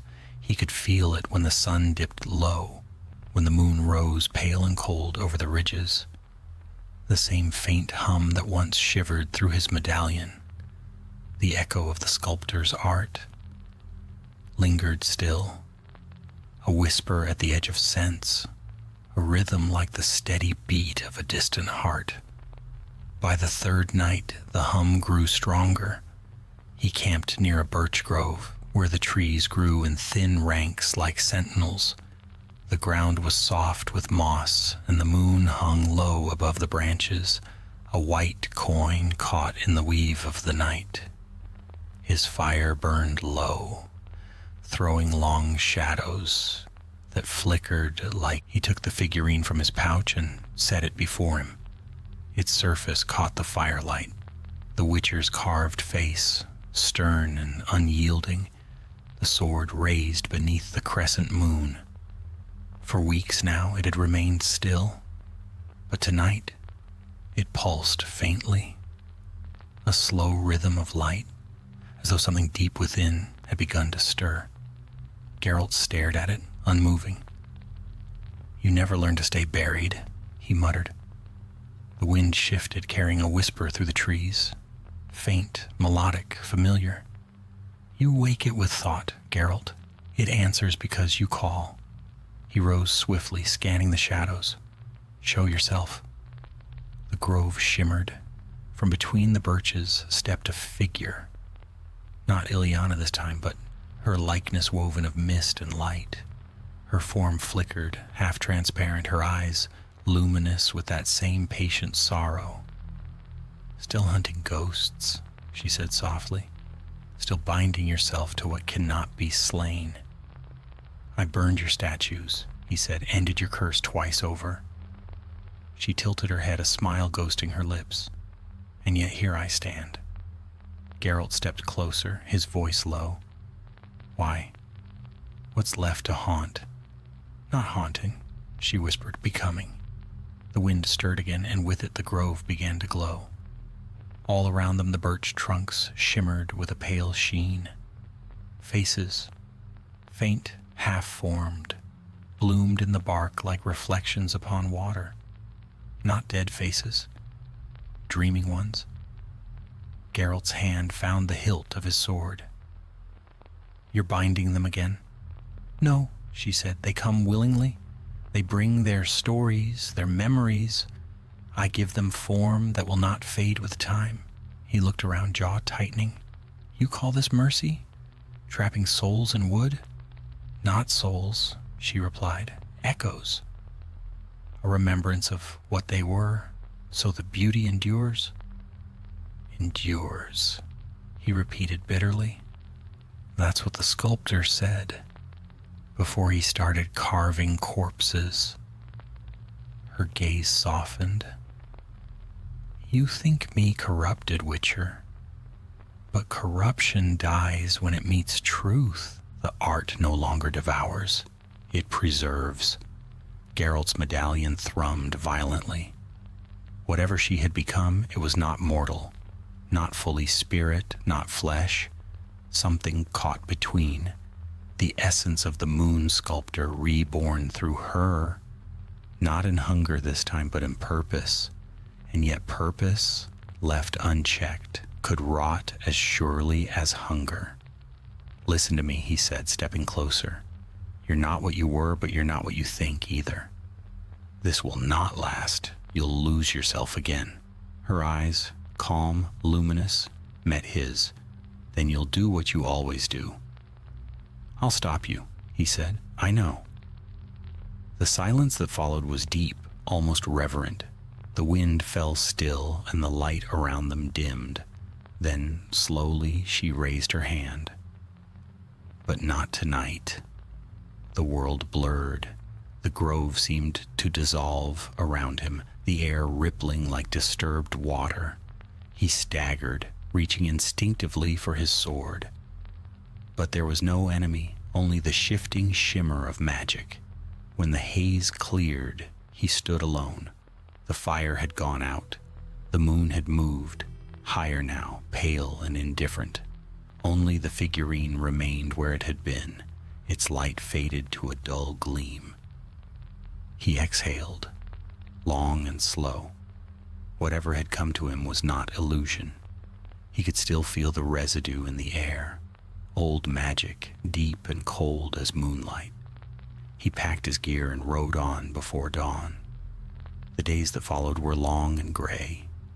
The path led him south through the borderlands, where the fields were green and the rivers wide.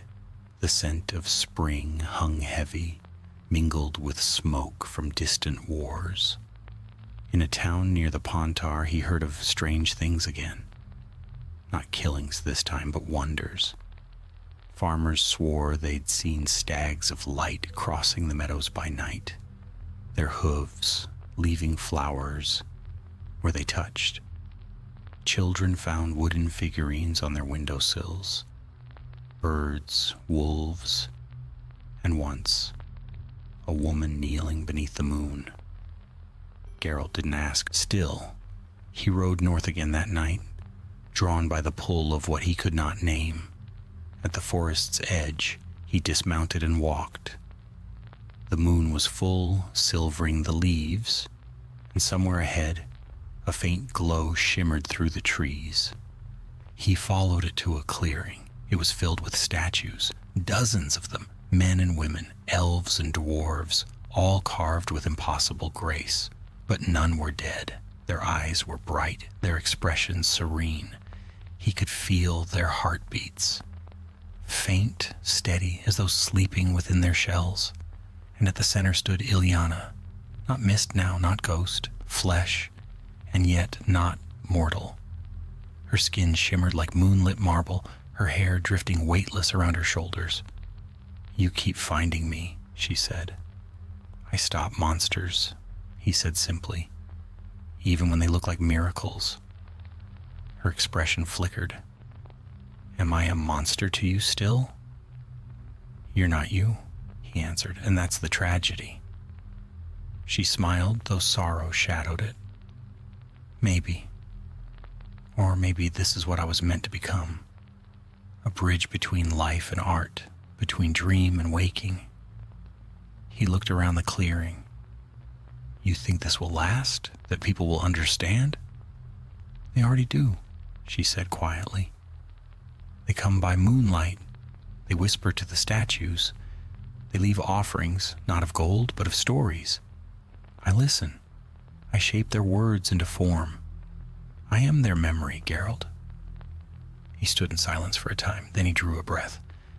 "And if one day the old hunger returns?" "Then you'll come," she said, "and you'll end it." Her words held no fear, only calm acceptance. He studied her for a long moment, then sheathed his sword. "Until then," he said. "Until then." He turned away, the forest path glimmering faintly with dew. Behind him the clearing faded into silver mist, the figures returning to stillness. When he reached the edge of the trees, he glanced back once. The moon hung for a heartbeat. He thought he saw her watching him. Not as a wraith or goddess, but as the woman she had been, smiling faintly in farewell. Then she was gone, and the forest stood empty beneath the dawn. Geralt mounted Roach and rode on. The figurine at his belt caught the sunlight gleaming softly. For a moment it seemed to pulse in time with the hoofbeats, as if the path itself remembered her touch. And though the Witcher's road stretched long ahead, shadowed by fate and storm, the memory of that light lingered, fragile, distant, yet strangely enduring. The moon would rise again. The sculptor's tale was finished, but her art, like the Witcher's scars, would remain forever carved into the living world. The summer sun burned low over the valleys of Cadwyn, turning the rivers to ribbons of gold. Geralt rode through a countryside thick with the scent of heather and wild thyme, his armor dusted with the red earth of long roads. The path stretched endlessly before him, uncoiling through meadows and villages where peasants bowed or stared as he passed. Witchers were rare this far north, and rarer still were those who traveled without a contract. He had no clear purpose now, no coin waiting, no monster on his trail. Yet his medallion quivered at times for no reason, and then the figurine at his belt, the small carving Ileana had once given him, gleamed softly whenever the moon rose. It was quiet magic, gentle and persistent. He'd thought of destroying it once. He'd placed it upon a stone, drawn his silver sword, and raised the blade, but the memory of her voice had stayed his hand. Not all beauty devours, Geralt. Some endures. So he carried it still. The Witcher reached the town of Harnsdale by nightfall. It was a prosperous place set along the trade road that wound toward the Pontar River. Lamps burned bright above the square, and merchants' stalls stood beneath the awnings of red and blue. The air smelled of roasted grain, yet something beneath that brightness felt wrong. The laughter in the square was too loud, too forced. The music from the tavern carried a strange, dissonant edge. Geralt dismounted before the sign of the White Griffin and entered. Inside, warmth and smoke tangled in the air. The room was full. Soldiers, merchants, girls with ribbons in their hair. But when he stepped through the doorway, the sound faltered for an instant, as if the air itself had taken notice. The innkeeper, a tall woman with a scar across her cheek, greeted him warily. "A witcher," she said. "Haven't seen one in years. Trouble follows your kind." "Sometimes it arrives first," Geralt said. "Ayla." She poured it, watching him over the rim of the jug. "You're here for the sculptor's miracles, I suppose." He paused mid-motion. "What miracles?" She leaned closer, voice low. "The statues. They've begun to appear again. Folk find them in the woods near the stream. They say they're blessed, that those who touch them are cured of sickness or their crops thrive. But others say what? That they hear the statues breathe at night." Geralt finished his ale and stood. "Where?" The woman hesitated, then nodded toward the northern road. "Follow the path past the mill. You'll see the lights." He left the tavern to the echo of her uneasy stare. Outside, the air had cooled, and the moon rode high, pale and thin, a scythe of silver cutting through the clouds. He followed the northern road until the town's lamps fell away behind him. The night deepened, thick with the smell of wet leaves. Then he saw it, a glow between the trees, soft, white, and pulsing. He moved closer, sword drawn, his steps soundless on the moss. The clearing ahead was filled with figures, men, women, children, even animals, all carved from a single material that shimmered between crystal and mist. Their poses were peaceful, their faces serene. A gentle hum filled the air. At the center stood a tall statue of a woman, arms outstretched, hair flowing as though in wind. Her eyes were half closed, her lips curved in a faint smile. Ileana, he knew her face instantly. But this was no work of her living hand. This was worship. Around the statue, offerings lay scattered, candles, coins, garlands of flowers. Someone had built a shrine. Geralt's jaw tightened. He moved closer, examining the base. The carvings there were fresh, words etched in careful script. The Lady of Light. She shapes what is lost and restores what is broken. A whisper stirred behind him. "She healed my son," said a voice. Geralt turned. A woman stood at the edge of the clearing, a shawl pulled tight around her shoulders. Behind her, two more villagers emerged from the shadows. A man with a walking stick and a young girl with wide, bright eyes. "She healed him," the woman said again. "He was fevered, near death. We prayed here. In the morning he woke." Geralt glanced at the statue. "And you think this did it?"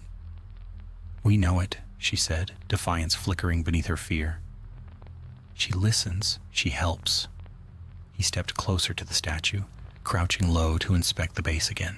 The soil was disturbed, faint traces of footprints still visible. Light, precise, familiar. "Ileana," he murmured. The villager stirred uneasily. "You know her name?" Geralt didn't answer. He straightened and drew his sword. "You should go. Leave this place. Burn what you built before it grows teeth." The woman gasped. "Blasphemy." "It's mercy," he said coldly. But before he could move, the air trembled. The moonlight flared and the statue's eyes opened. The villagers fell to their knees, praying or screaming. He couldn't tell which. The light poured from the statue's form, washing the clearing in silver brilliance, and from within that light she stepped forth. Ileana. Her form was perfect, unearthly, radiant. The moon clung. "You shouldn't have come," she said. "Seems you've been busy," Geralt replied, gesturing to the kneeling villagers. "They seek solace. I give it." "At what cost?" "No cost," she said softly. "The sculptor's hunger is gone. What remains is creation, healing, hope." Geralt shook his head. "You can't build peace out of magic, Ileana. It always asks for payment. If not today, then tomorrow." Her gaze turned sorrowful. "Still you see only shadow. I've seen what happens when miracles take root in mortal soil." He pointed to the villagers. "You think they'll understand when the blessing turns? When the first of them fails to wake?" For a heartbeat, her expression faltered. And that was enough. He saw it then, the faint tremor in her hands, the flicker of darkness behind her eyes. The curse still lived, silent and slow, buried beneath her light like rot beneath bark. He raised his sword. "It's not too late." Her voice trembled. "Don't, Geralt, please. This is all I have left." He took a step forward, then let it end clean. The wind rose. The statues shuddered, their eyes glinting with silver fire. The villagers screamed, scattering into the trees. Light erupted from Ileana's form, engulfing the clearing. Geralt braced himself, pushing through it, every step a battle against the tide of power. When he reached her, she looked up at him, tears bright as diamonds tracing her cheeks. "You'll destroy me again," she whispered. He hesitated. "No, just what's killing you." Then he plunged his blade through the light. The sound that followed was not a scream, but a sigh, long and peaceful. The glow shattered like glass, raining shards of moonlight across the clearing. When the brightness faded, only two figures remained. Geralt, kneeling, his blade buried in the earth, and the statue of Ileana, her face serene once more. The villagers returned days later to find the shrine silent. They rebuilt it from memory, calling it the Lady Who Sleeps. He left before dawn, the figurine at his belt faintly pulsing in time with his heartbeat. That night, as he camped beneath the open sky, he felt the stillness around him. And for the first time, the figurine did not glow. He thought of her words. Creation costs. And in the hush that followed, the Witcher wondered if, this time, the price had finally been paid. Autumn came early that year. The air grew sharp. The fields turned gold, and mist rolled low across the valleys at dawn. The smell of smoke hung heavy, not from battle, but from harvest fires. Leaves drifted like dying embers through the mountain passes as Geralt followed the path westward, away from Cadwyn and its haunted valleys. He had told himself the matter was finished, that Ileana's story had reached its final end. Yet the road had a way of unearthing the dead from memory, and with each mile the Witcher found himself listening for whispers that no longer came. His medallion lay quiet, but the figurine at his belt weighed heavier than steel. He stopped one evening near the ruins of a keep overlooking a wide river. The place had been burned long ago, its stones blackened, its banners long since turned to dust. He built a fire in the shadow of a fallen wall and listened to the water below. The world was still, save for the sigh of reeds in the wind.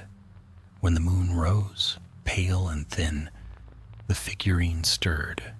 It did not glow this time, but it warmed in his hand, a slow pulse, faint as breath. Geralt frowned. "Not again," he muttered. A voice answered, wires soft, distant, and achingly familiar. "It's not me you hear, Witcher. It's the echo of what remains." He stood at once, scanning the darkness. "Ilyana?" But the voice came not from the air, nor from the figurine. It came from within him, not as sound, but as memory given form. "You carry my last work, Geralt. I left it for you, not as curse or gift, but as truth." He stared at the small statue, the Witcher. Truth about what? About what cannot be unmade. Then silence, the warmth faded. He turned the figurine in his hand, its surface cool and smooth once more. But he could not shake the feeling that something within it had changed. The eyes of the carved Witcher seemed deeper now, as if watching him back. He did not sleep. When dawn came gray over the river, he saddled Roach and rode on. The road led through wooded hills where frost still lingered in the shadows. Here travelers were scarce. Only once did he pass another soul, a farmer driving a cart of apples, who crossed himself when he saw the Witcher's eyes and urged his horse faster. By nightfall, he reached the outskirts of a small village tucked against the river bank. Smoke curled from chimneys and lanterns glowed through the fog. He sought the inn, as all travelers did, and found it half empty, the air thick with the smell of ale and damp wool. The innkeeper was a young man barely past boyhood, with hands too clean for a laborer. He brightened when Geralt entered. "You're a Witcher, aren't you? The folk here said you might pass this way. We could use your help." Geralt sighed inwardly. "What's the trouble?" "Not trouble," the boy said quickly. "A marvel, a wonder even, the Lady of the Silver Field. She came 2 nights ago." Geralt's eyes narrowed. "Describe her." "She walks the riverbanks at moonrise," the boy said, voice reverent. "A woman made of light, they say. She doesn't harm. She sings. The sick who hear her song wake cured." Geralt felt a familiar heaviness settle in his chest. "And no one's vanished?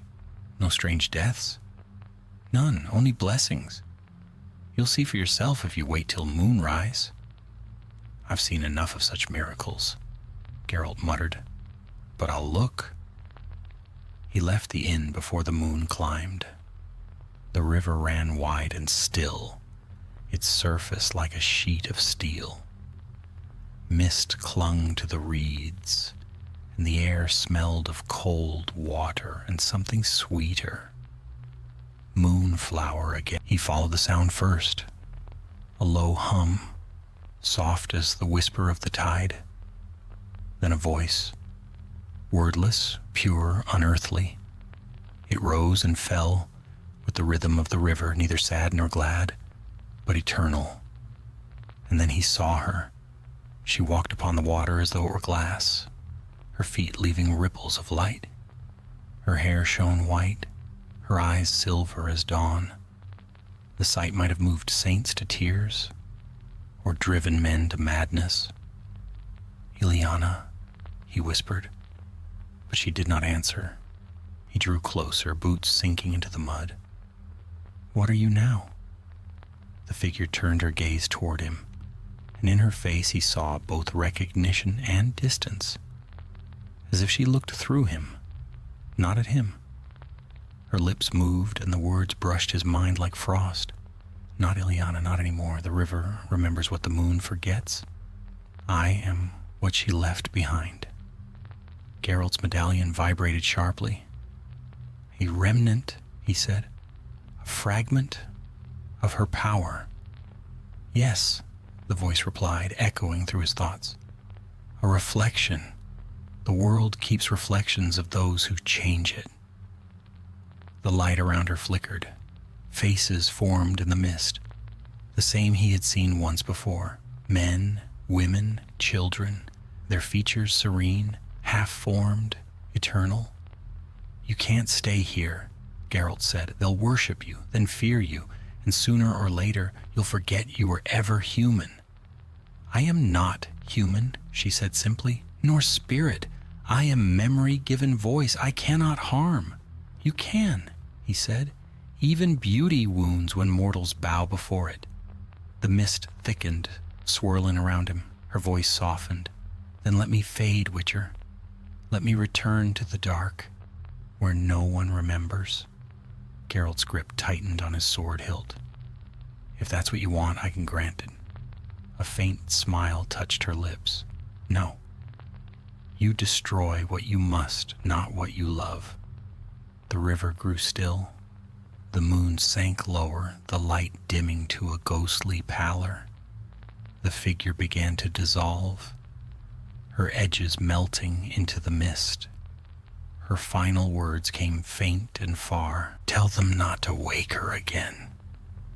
And then she was gone. Geralt stood a long while by the river, the mist curling about his boots. The air felt empty, the silence heavy. When he finally turned away, the figurine at his belt glowed once more, softly, like the heartbeat of something content at last. He rode before dawn, leaving the village behind. When the first light broke over the mountains, he stopped on a ridge to rest. He drew out the figurine, and for the first time it looked changed. The Witcher carved within no longer held his sword aloft, but had lowered it, resting its tip upon the ground. Above him, the crescent moon had become a full one. He turned it in his hand, the corners of his mouth tightening. Peace, then, he said quietly.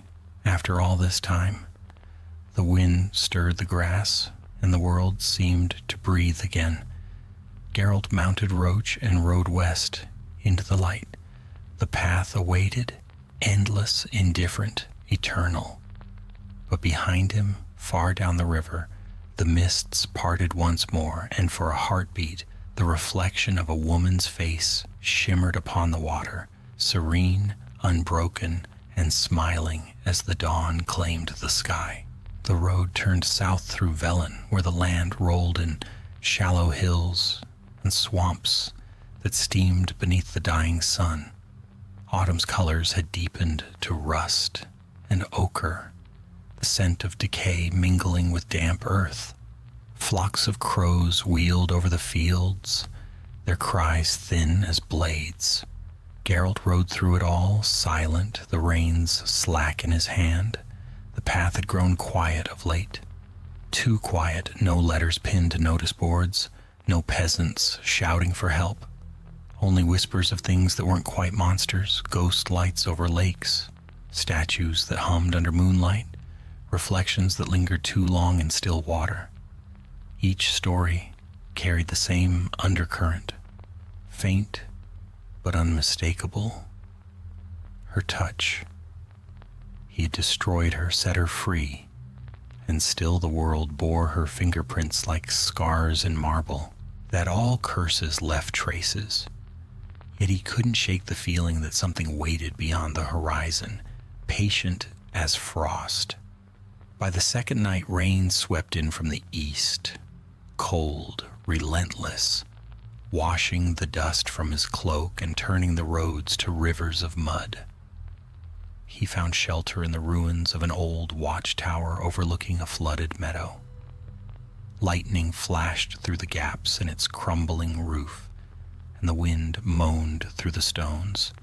He built a fire and sat near it, his medallion humming faintly. From his pouch, he drew the figurine, his one companion through too many lonely miles. The small witcher still stood beneath the carved full moon, the sword lowered, the face calm. For months it had remained inert, but tonight, when lightning flared, the statue's surface gleamed with a strange inner light. Geralt frowned. "You again," he muttered. The light pulsed once, steady as a heartbeat. A faint sound rose from it, not a voice, but a hum, like wind drawn through crystal. Then came the whisper, threading through the storm. "Geralt?" The balance shifts. He stiffened. "Ilyana?" "Not Ilyana," the voice said. "What she left, what she began." The fire guttered, throwing the walls into darkness. Rain drummed on stone like the beating of 1,000 small drums. "The world remembers her art," the whisper continued. "It grows in silence, in the hearts of those who dream." Geralt's hand closed around the figurine. "Then it needs to be stopped." The voice sighed, soft as falling ash. "Can you stop memory? Can you strike a shadow?" "I can try." The hum faded, and with it the light. He set the figurine aside, staring into the flames until dawn dulled the storm to drizzle. He didn't sleep. By midday the sky cleared, leaving the air washed and brittle. Geralt rode west toward a hamlet called Turn Hollow. The locals there spoke of silver sleepers, villagers who woke in the night to find small carvings beside their beds, a hand, a bird, a face. A week later, those same people fell into deep sleep, breathing but unresponsive, as if dreaming without end. Geralt arrived to find fear thick as fog.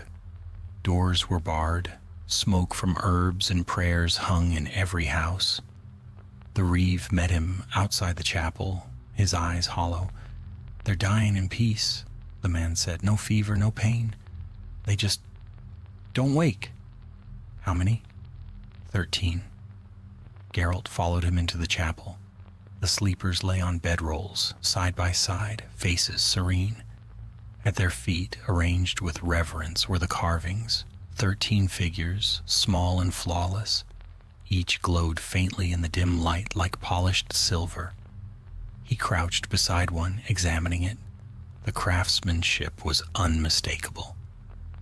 "Ilyana," he whispered. "You know the name?" the Reeve asked. "Too well?" He brushed a finger across the statue's surface. It was warm. His medallion quivered. The same quiet hum filled the air, the song of creation she had left behind. He stood. "Bring me to where they found the first carving." The Reeve hesitated. "The old quarry, east of the mill. But Witcher, if this is holy work, you mustn't up." Geralt was already gone. The quarry yawned like a wound in the earth, its walls slick with moss. Water pooled at its base, reflecting the gray sky. The wind carried no sound but its own. As he stepped down onto the stone floor, the hum returned, stronger now, vibrating through his boots. At the center of the quarry lay a sculpture, half buried in rubble, massive as a keep. A woman's form hewn from marble, so pale it seemed to glow. Her face was turned upward, eyes closed, hands folded at her chest. It was Ilyana, but not as he remembered. This was no likeness of a mortal woman. It was a goddess, serene and terrible, carved with reverence that bordered on worship. The air shimmered, the hum rose to a song, and then she spoke. "You should not have come." The voice was hers and not hers. It echoed from stone, from water, from the wind itself. "Ilyana, this isn't you." "It never was," the voice replied. "The sculptor's gift outlived its bearer. I am the echo of all who shaped beauty from pain. I am what they made of her." He drew his sword. "Then you're still a curse." The ground trembled. Cracks veined the statue's surface, light spilling from within. "Curses are only prayers left unanswered," it said. "You can end me, Witcher, but the dream We'll find another vessel, always another. Geralt stepped forward, the silver blade catching the glow. Maybe, but not tonight. He swung. The sword struck stone and light in one blow. The air exploded with force, hurling him backward. The quarry filled with radiance so fierce, it burned his vision white. When the light died, silence fell. The statue was gone, shattered into dust that shimmered briefly, then vanished. The hum faded. The wind returned. Geralt pushed himself to his feet, every muscle aching. His medallion lay still. The curse, or whatever remained of it, had ended here, or so he hoped. He returned to Turn Hollow before dusk. The sleepers had begun to stir, blinking in confusion, alive once more. The Reeve wept openly when he saw them. "What did you do, Witcher?" "Destroyed a dream," Geralt said, "nothing worth praising." He took his coin, though none had offered it, and left before nightfall. That evening he camped by the river. The sky was clear, the stars cold and sharp. He drew the figurine from his pouch. It was darker now, the moon on its surface faint, the Witcher's carved eyes closed. He turned it once in his hand. "Rest," he said softly. "You've earned it." Then he placed it in the river. The current caught it, carrying it away between the reeds until it vanished beneath the moon's reflection. For a long time he watched the water flow, the sound of it steady and endless. The curse was gone, the art undone. Yet he knew deep down that nothing wrought from beauty, or somewhere in another valley another sculptor would raise her chisel and another tale would begin. Geralt rose, mounted Roach, and turned toward the west, where the road disappeared into darkness. The night wind smelled of rain and marble dust. And as he rode, he thought, not for the first time, that even the purest art left a scar upon the world, and that perhaps scars were the truest form of beauty left to it. Winter had returned. By the time Geralt reached the foothills of Temeria, frost clung to the bare branches, the sky hung low and heavy, and the land itself seemed to sleep beneath a shroud of pale silence. It had been many weeks since the quarry, many nights since the figurine was surrendered to the river. Yet though the Witcher's road was long, and his heart practiced in forgetting, memory followed like a faithful hound. The moon rose early now, pale even at dusk, and more than once he thought he saw her reflection in the light that silvered his sword, fleeting, intangible, as though the world itself still whispered her name. He told himself it was nothing more than the mind's deceit. Witchers were not immune to ghosts of thought. At the edge of a forest called the Pines of Sodden, Geralt came upon a hamlet near deserted. Roofs sagged under snow, doors hung open, and the only movement was the slow drift of cinders from blackened hearths. He found a lone figure near a well, an old man wrapped in a tattered cloak, staring into the frozen water. "Village burned?" Geralt asked. The man shook his head slowly. "No fire, no soldiers, just gone. One night they were here, the next nothing. Not a scream, not a sign of struggle." His eyes turned up, watery and frightened. "But the statues stayed." Geralt followed his gaze. Across the square, half buried in snow, stood 3 figures. A woman holding a child, a man with one arm lifted as if to ward off light. They gleamed faintly, not of marble, not of ice, but of something between both.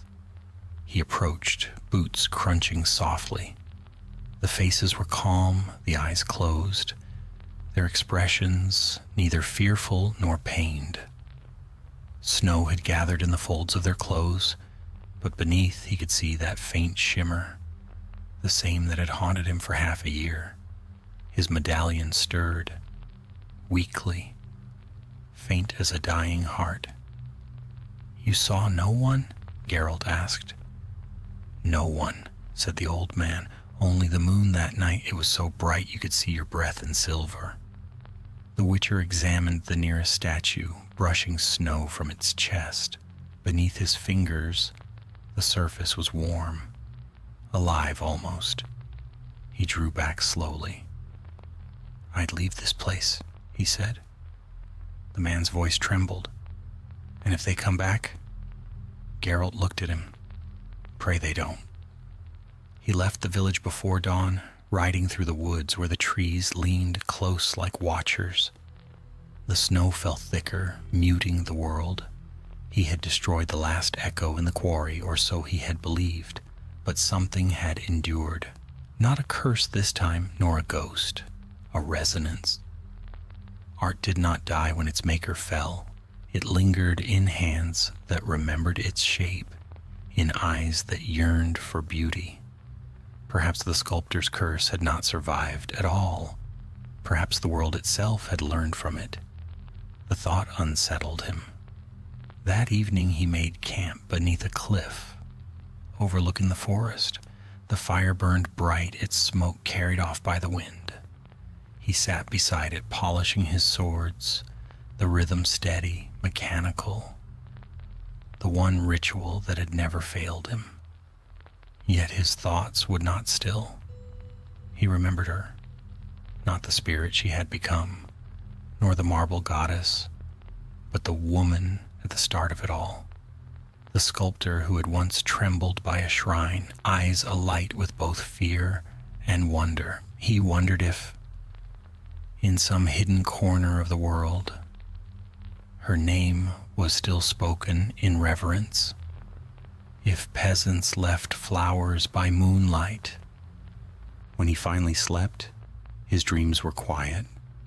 He walked through fields of frost, and the statues that rose around him did not frighten. They watched with gentle eyes, their faces serene. At the center of that frozen meadow stood Ilyana, not as spirit, but as woman. She smiled, and her voice was soft as falling snow. "You cannot unmake what is beautiful," she said. "You can only teach it mercy." He woke before dawn, the fire little more than ash. The wind had died. The forest lay hushed, untouched. For a moment he thought he still heard her words, carried faintly in the stillness. Then they faded, leaving only the creak of branches under frost. He broke camp and rode west. The days that followed blurred into gray. Villages passed unseen, the road wound on, ever unending. And though the Witcher met other monsters, other terrors born of hunger and fear, none lingered in his mind, like the sculptor's tale. It was near the border of Redania that he found it, the last sign. A shrine, newly built, standing by the crossroads. Not grand, not gilded, but simple. A stone plinth, rough-hewn, marked with a single carving. A crescent moon above a woman's face, her eyes closed in peace. Beneath it words cut with a craftsman's care. She shaped beauty from sorrow, and it did not devour her. Geralt dismounted. He stood there a long while, the wind cold against his face, the snow falling slow and soundless. Then, without knowing why, he reached into his saddlebag. His hand found the figurine, the one he'd given to the river so long ago. Yet here it was, dry and whole. He turned it over in his palm. The tiny Witcher's eyes were open now. The sword was gone from his hands. He let out a low breath. "You never did know when to stop, did you?" The figurine gave no answer, but as he set it upon the shrine, moonlight broke through the clouds, washing the world in silver. The carving glowed faintly as if when the light faded, both shrine and figurine were still, lifeless stone once more. Geralt mounted Roach and turned toward the horizon. Snow whispered under the hooves. Behind him, the shrine stood alone beneath the moon, untouched by wind or time. He did not look back. Witchers were not made for remembering, only for surviving. Yet as he rode, a strange peace settled over him, thin and fragile but real. He thought of her words, "You cannot unmake what is beautiful." Perhaps she was right. Perhaps the world was not meant to be purged of wonder, even when it wounded. The road stretched ahead, long and uncertain. Somewhere beyond, the next monster waited, the next contract, the next silence.